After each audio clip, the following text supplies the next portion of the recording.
देश की एक सबसे बड़ी एजेंसी कह रही है कि 70% लोग बोल ही नहीं रहे। ये पहला चुनाव है। इस देश में गरीब लोग हर जगह कम बोलते हैं, नहीं बोलते हैं, डरते हैं। दिल्ली में तो जिता रहा है बीजेपी को, और उस राज्य में वही चैनल का रीजनल चैनल जिता रहा है टीएमसी को। ये क्या विडंबना। दिल्ली नोएडा से निकलता है, राष्ट्रीय चैनल है, वो उन एग्जिट पोल्स को प्रेफरेंस दे रहा है जो बीजेपी को जीतता हुआ दिखा रहे हैं। वही चैनल जब बंगाल में रीजनल चैनल हो रहा है, सेम मालिक, सेम ग्रुप, सेम, सिर्फ भाषा बदली है, तो वहां वो उस एग्जिट पोल को दिखा रहा है जिसमें ममता बनर्जी जीत रही हैं। विपक्ष के राज्यों में जहां जहां चुनाव होंगे और पक्ष के राज्यों में जहां जहां चुनाव होंगे वहां इस तरह के आरोप भी लगेंगे और तथ्य भी आएंगे। एक तरह से आपने विपक्षी, आपका जो जिसके सामने आपका मुकाबला था, उसको सरकारी एजेंसियों के जरिए ट्रिपल करने की भी कोशिश की। जिस कानून के तहत जो सुप्रीम कोर्ट का 2023 का इस बारे में आदेश था, उसका सीधे उल्लंघन कर दिया गया।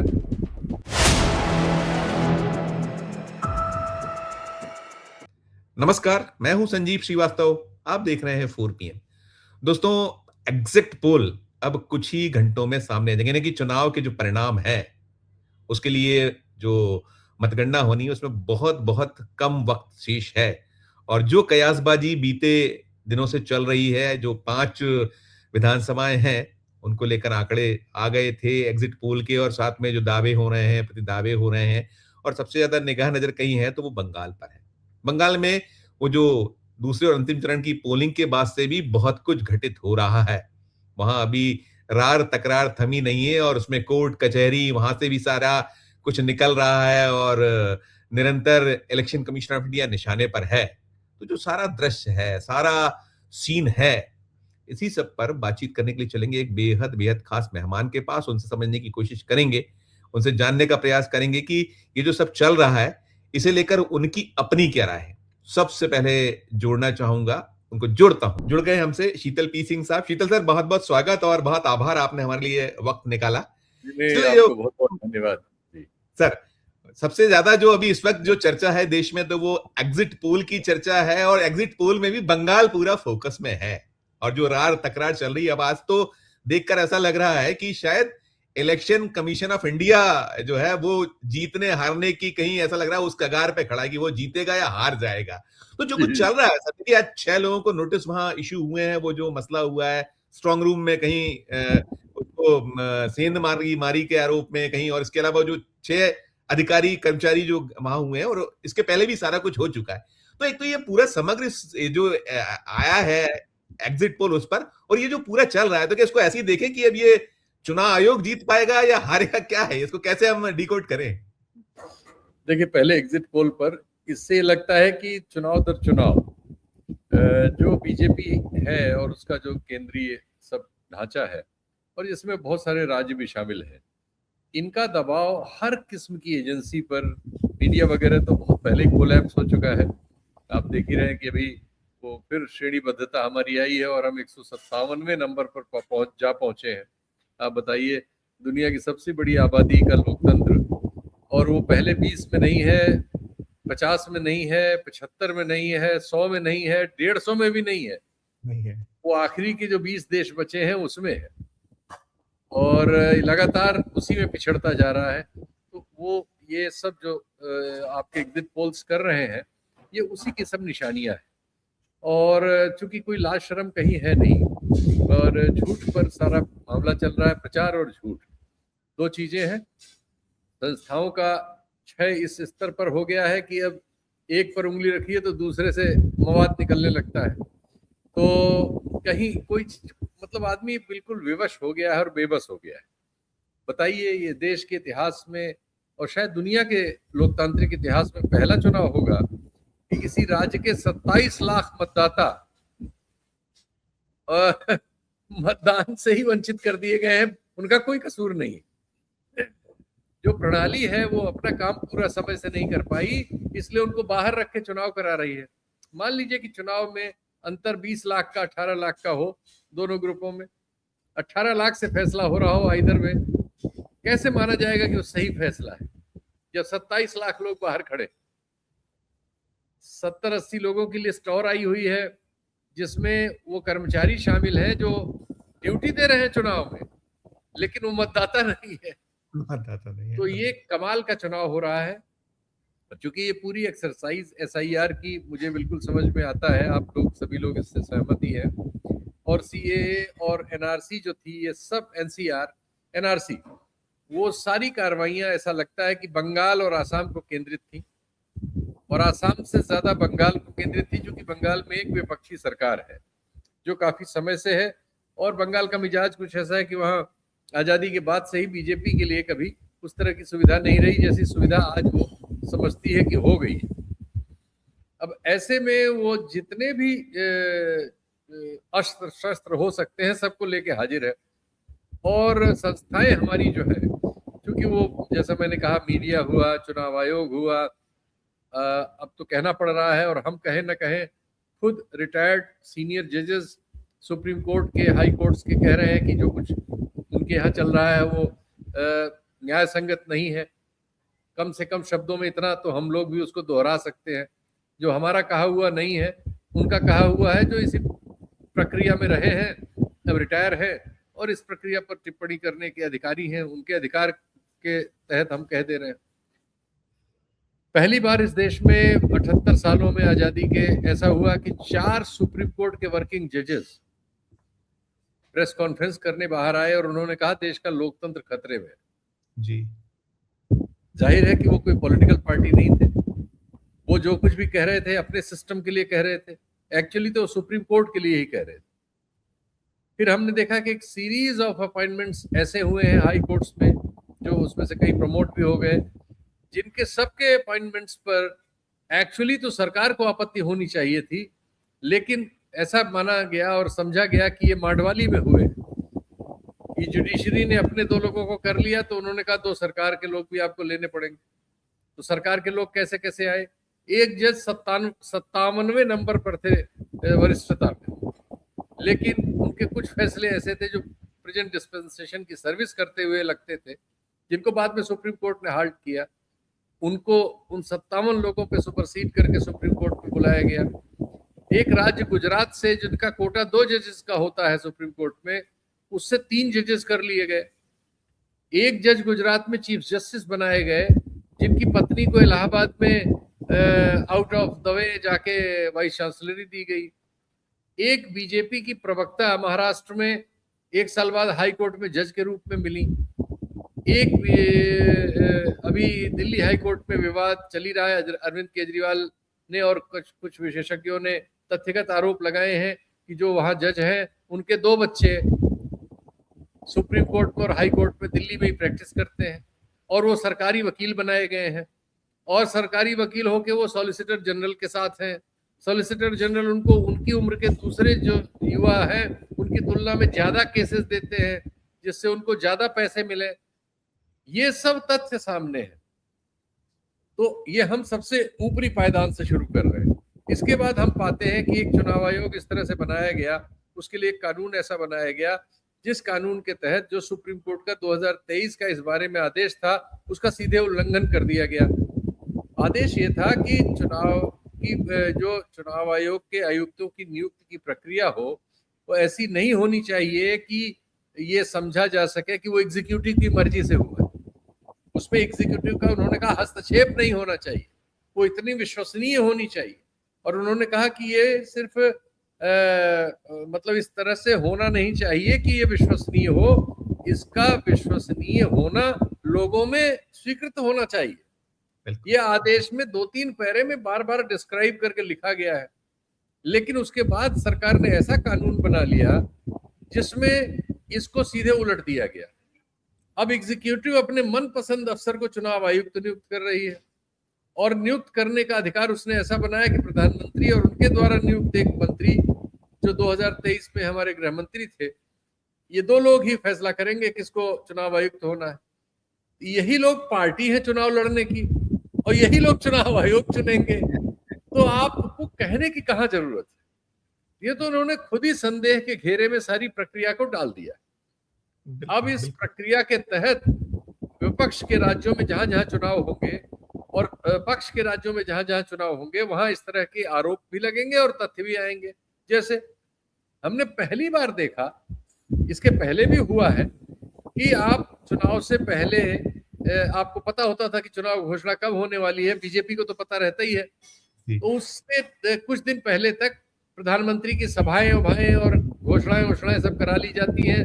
जिन राज्यों में जो भी मतदाताओं को घूस देनी है वो दे दी जाती है। बिहार में ऐसा हुआ कि चुनाव चल रहा है कई चरणों में, उसके बीच में 10-10 हजार रुपए मतदाताओं को सरकार बांट रही है और चुनाव आयोग को कोई आपत्ति नहीं है। तो उसका चश्मा उसका चश्मा उसका एक ही तरफा देख पा रहा है, उसको दूसरी तरफ दिखाई नहीं देता बिल्कुल जो हम देख।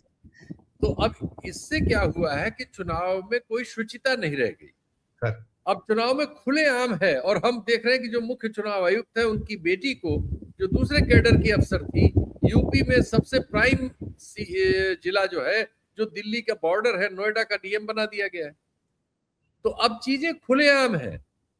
एक महिला को आप एक मतलब सीनियर एडवोकेट को आप हाई कोर्ट का जज बनाएंगे, उनके बच्चों को आप सरकारी वकील बना लेंगे, फिर वो उन कार्यक्रमों में ही जाएंगी जो आरएसएस से संबंधित है, यानी जिसमें वहां कहेंगे कि जब जब मैं आपके यहाँ आती हूँ मेरा प्रमोशन हो जाता है। तो अब सब चीजें स्पष्ट हैं, लेकिन हमें कहा जा रहा नहीं आप मक्खी निगलो। मक्खी तक भी निगल लेते लोग, अब तो हो रहा मधुमक्खी का छत्ता निगलो तुम। अब इस देश को ये कहा जा रहा है और ये कहने के लिए पूरी फौज है। सारे टीवी चैनल हैं दिल्ली नोएडा में बैठे हुए हैं झूठ गढ़ने के लिए, सारे अखबार खरीदे जा चुके हैं, सारे टीवी चैनलों के मालिक बदल गए हैं, सब उन कुछ दोस्तों के उनके हाथ में जा चुके हैं। और नतीजा क्या हो रहा है, एक ही चैनल का दिल्ली का जो संस्करण, राष्ट्रीय संस्करण है, आपको सवाल करने वाला तो यही सवाल कि वो दिल्ली में तो जिता रहा है बीजेपी को और उस राज्य में वही चैनल का रीजनल चैनल जिता रहा है टीएमसी को। ये क्या विडंबना है? दिल्ली नोएडा से निकलता है, राष्ट्रीय चैनल है, वो उन एग्जिट पोल्स को प्रेफरेंस दे रहा है जो बीजेपी को जीतता हुआ दिखा रहे हैं। वही चैनल जब बंगाल में रीजनल चैनल हो रहा है, सेम मालिक, सेम ग्रुप, सेम, सिर्फ भाषा बदली है, तो वहां वो उस एग्जिट पोल को दिखा रहा है जिसमें ममता बनर्जी जीत रही हैं। और हम जैसे लोगों को आप लोग सूली पे चढ़ाए हुए कि आप बताइए कौन जीत रहा है। तो जिन लोगों ने इस काम में करोड़ों रुपए लिए एक्स या वाई से, संस्थानों से या जहां से, या घूस ली या चोरी से लिया, पता नहीं, लेकिन दावा है कि हम एग्जिट पोल कर रहे हैं। जो हम मोटा मोटी समझते हैं एग्जिट पोल का मतलब कि मतदान देकर जो लोग निकलते हैं वहां पर, या उसके बाद अगले दिन पोस्ट पोल में हजारों लोगों को आप एंगेज करते हैं, जो लाखों सैंपल इकट्ठा करते हैं और उन सैंपल्स का आप अध्ययन करके, जिसमें बहुत तरह के सेग्रीगेशंस होते हैं, उम्र का होता है, लिंग का होता है, धर्म का होता है, जाति का होता है, आय का होता है, इस तरह से वो आंकड़े तैयार होते हैं और फिर आप उसका एक वैज्ञानिक विधि से परीक्षण करके समाज के सामने टेलीविजन चैनलों के जरिए या अन्य माध्यमों से प्रस्तुत करते हैं। तो जिन लोगों ने ये काम किया है उनकी हालत हम देख रहे हैं कि देश की एक सबसे बड़ी एजेंसी कह रही है कि 70% लोग बोल ही नहीं रहे। ये पहला चुनाव है, इस देश में गरीब लोग हर जगह कम बोलते हैं, नहीं बोलते हैं, डरते हैं। तो ये तो और जिम्मेदारी देश की राजनीति की है कि लोग डर क्यों रहे हैं। आप कैसी राजनीति कर रहे हैं कि लोग डर के मारे बोल नहीं रहे, अगर उनकी बात सही है।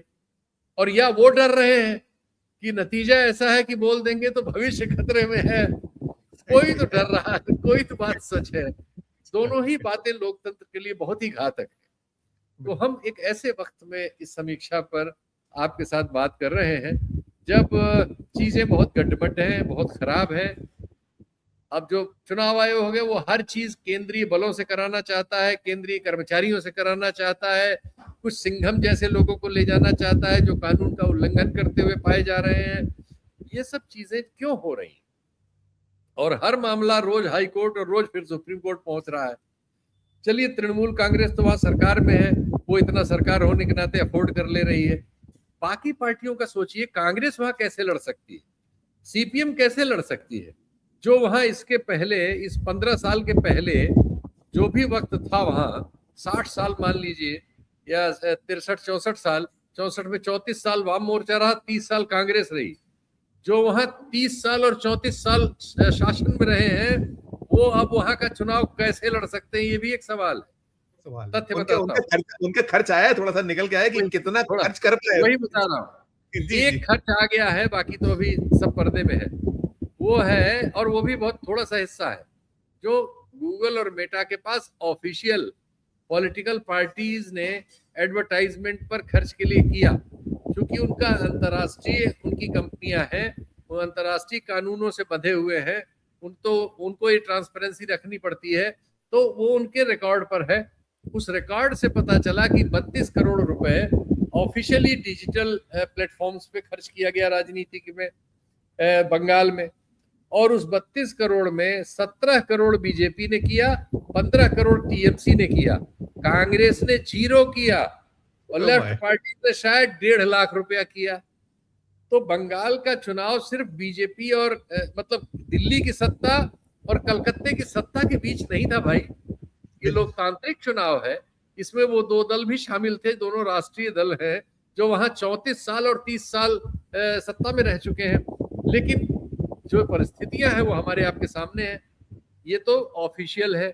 हम जानते हैं कि सैकड़ों कंपनियां प्राइवेट होती हैं जो मीडिया मैनेजमेंट के कामों में खरीदी जाती हैं, वो इनके टाइम स्लॉट खरीदती हैं, सोशल मीडिया स्पेस खरीदती है, जिनका रिकॉर्ड इसमें नहीं मिलेगा, क्योंकि वो इंडिविजुअल नामों से खरीदा जाता है। फर्जी बहुत सारे अकाउंट खोले जाते हैं चुनाव के वक्त या कुछ महीने पहले से, कुछ पहले से चल रहे इन्फ्लुएंसर्स और उनके अकाउंट वालों को पैसा देके लाइन में लगाया जाता है। वो सब कॉस्ट हमारे सामने नहीं है, उस सैकड़ों करोड़ में होगी। हमारे पास ये भी कॉस्ट नहीं है, कितने होटल किस पार्टी ने बुक किए, कितने जहाज किस पार्टी ने बुक किए, कितने हेलीकॉप्टर ये सब आएगा, अभी नहीं है। लेकिन मोटा मोटी ये समझ में आता है कि इन सब क्षेत्रों में भी यही तजर्बा है। लेफ्ट के पास तो एक भी हेलीकॉप्टर नहीं था, कांग्रेस की ओर से बहुत कम प्रचार हुआ है, 1-2 बार राहुल गांधी गए हैं, बाकी उनका लोकल ही था, उनके पास भी एक आधी बार का होगा।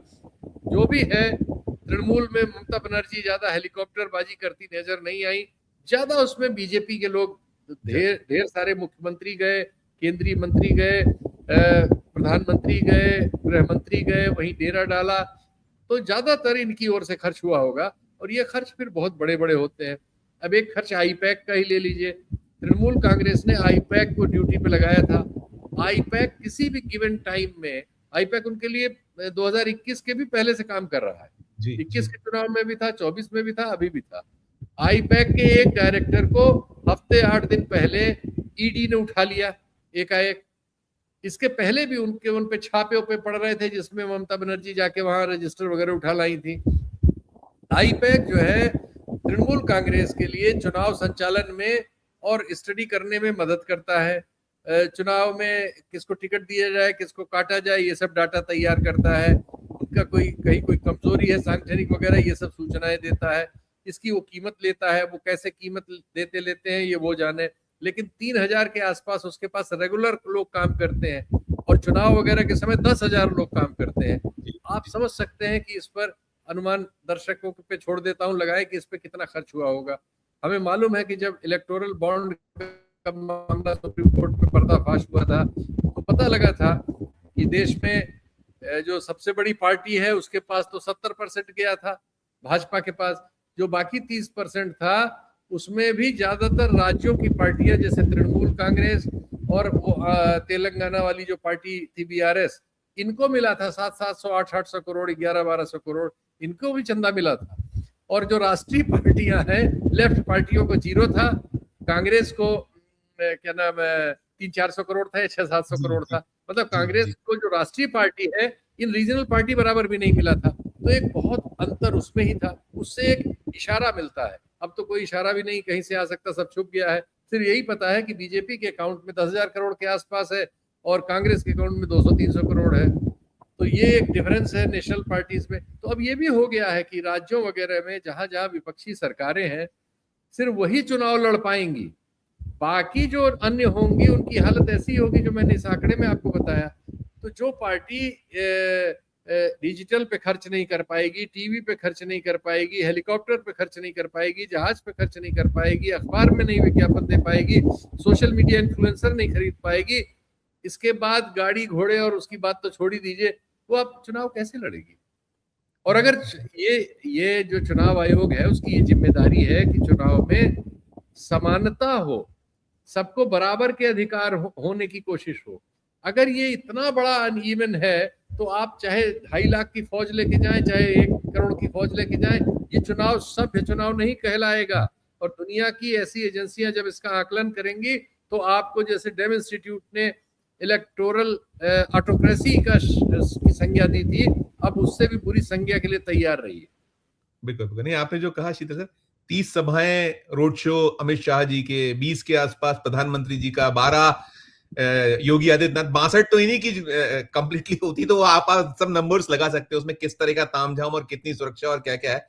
सर, 2 चीजें हुई हैं। एक तो जो, बल्कि 3 में इकट्ठे ही पूछता हूँ आप उस पर। एक तो आईपैक का आपने कहा, उनके वो ईडी ने जमानत वाला एक वो हो गया, उसमें भी एक छोटा था। दूसरा, आज हमने कपिल सिब्बल साहब को देखा, वो जो जब सुबह इस मसले पर वो केंद्रीय कर्मचारियों पर जब वो उसमें पहुंचे हुए थे कोर्ट में, तो कैसे गोदी मीडिया को सफाई देना पड़ा, उनको कहना पड़ा कि नहीं, ऐसा नहीं है, हमारी याचिका को खारिज नहीं किया गया। कैसी ये, किस तरह की निर्लजता है? क्या मतलब आप उसको भी तोड़ेंगे मरोड़ेंगे, और कोर्ट को तो एक ही तरफा दिखता है सारा कुछ कि नहीं, वो जो कर रहे हैं ठीक कर रहे हैं, वहां का जो सीईओ है बंगाल का वो ठीक कर रहा है, यही करना है। इस पे एक छोटी सी टिप्पणी में एक आध। कोर्ट ने तो इसमें अपने आप को खुद ही फंसा के अपने को बर्बाद कर लिया। कोर्ट का काम एग्जीक्यूटिव का काम नहीं है। ऐसा 2-3 बार सुप्रीम कोर्ट से गलती हुई और हर बार वो फंसी है। कोर्ट का काम है आदेशों का पालन कराना। कोर्ट का काम खुद काम हाथ में लेना नहीं है भाई।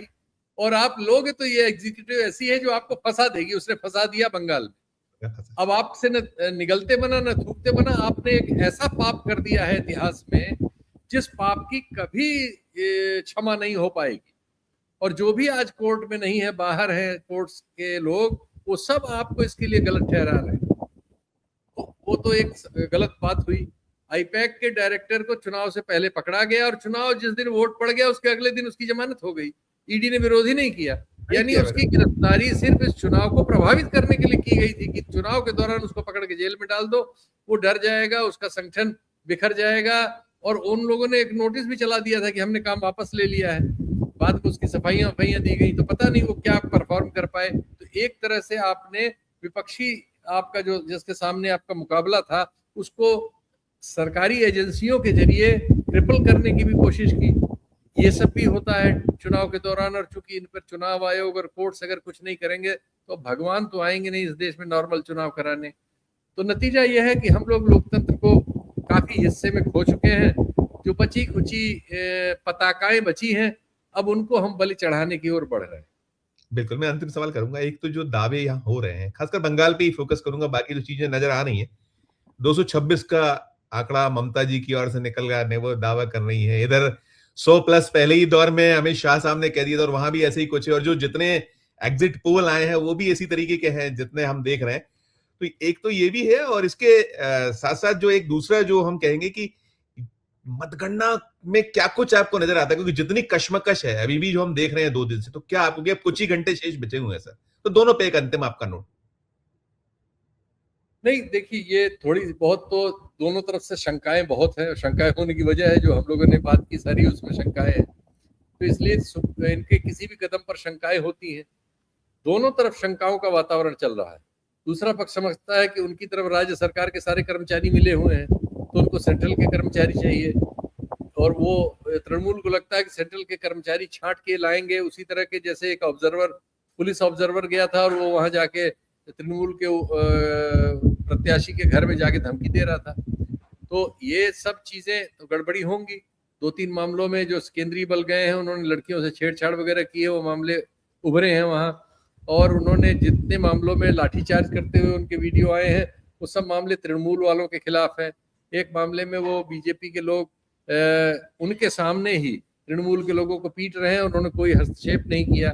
ये सब वीडियोस सामने है। तो इससे सबसे ये लगता है कि आप ये कह के वहां चुनाव फेयर कराने जा रहे हैं कि तृणमूल कांग्रेस के गुंडे, सरकार और पुलिस और एडमिनिस्ट्रेशन मिलजुल के भय का वातावरण पैदा करता है। दूसरी ओर आप केंद्रीय बल ले जाके दूसरों में भय पैदा करने का काम कर रहे हैं।